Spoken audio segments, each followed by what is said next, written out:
देखिए, मैं बार-बार कह रहा हूँ कि गवर्नमेंट के जो मुलाज़मीन हैं, हम सिस्टम का एक हिस्सा हैं, एस्टेब्लिशमेंट का एक हिस्सा हैं। लेकिन बदकिस्मती से हमें उस सिस्टम का हिस्सा शायद जानने की कोशिश नहीं की जा रही। अब देखिए, आज का जो ऑर्डर है, जो मैंने भी देखा, आपने भी देखा होगा, जिसमें आपको री-वेरिफ़िकेशन के लिए कहा गया है। अब जब 2018 में जो लोग लगे हैं, उसके बाद जो लोग लगे हैं, उससे पहले भी जो लगे हैं, वो मल्टी जो आपकी आपकी एजेंसीज़ हैं, मल्टी एजेंसीज़ ने उनकी वेरिफ़िकेशन की है और वेरिफ़िकेशन के बाद ही उनको जॉइन करने की इजाज़त दी गई।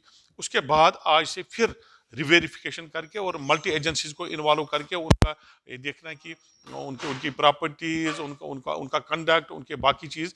मेरा मानना यह है कि आपको हक बनता है, किसी मुलाज़िम के खिलाफ आप री-वेरिफ़िकेशन करते हैं, आपका हक बनता है। कॉन्स्टिट्यूशन और आर्टिकल जो सीएसआर है, उसमें कुछ आर्टिकल्स हैं, आपको उसकी इजाज़त देते हैं। लेकिन मेरा मानना यह है कि अगर किसी आदमी के मुतलिक आपका शक शुबा है, किसी आदमी पर, किसी मुलाजिम पर, और आपको लगता है कि वो अपने काम से काम नहीं रखता है या कुछ ऐसी एक्टिविटीज़ में इन्वॉल्व है जो स्टेट के लिए और ठीक नहीं है, तो आप उसके खिलाफ आप उसके मुतलिक वेरिफिकेशन कर सकते हैं, री-वेरिफिकेशन कर सकते हैं। लेकिन इस ऑर्डर को आप जब जनरलाइज करेंगे, तो ये बड़े अफसोस की बात है।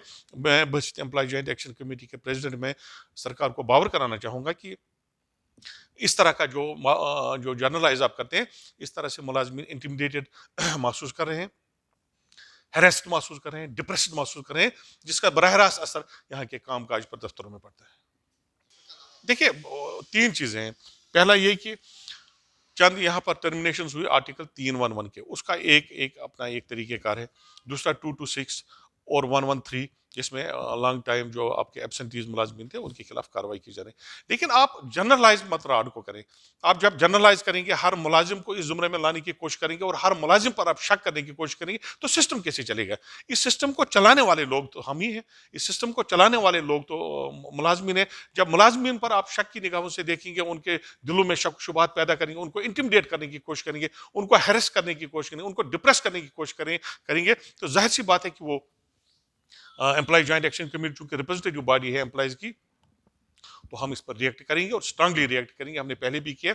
हम सरकार से कहना चाहेंगे वो इस तरह के ऑर्डर्स को इशू ना करें, इनको रिविजिट करें।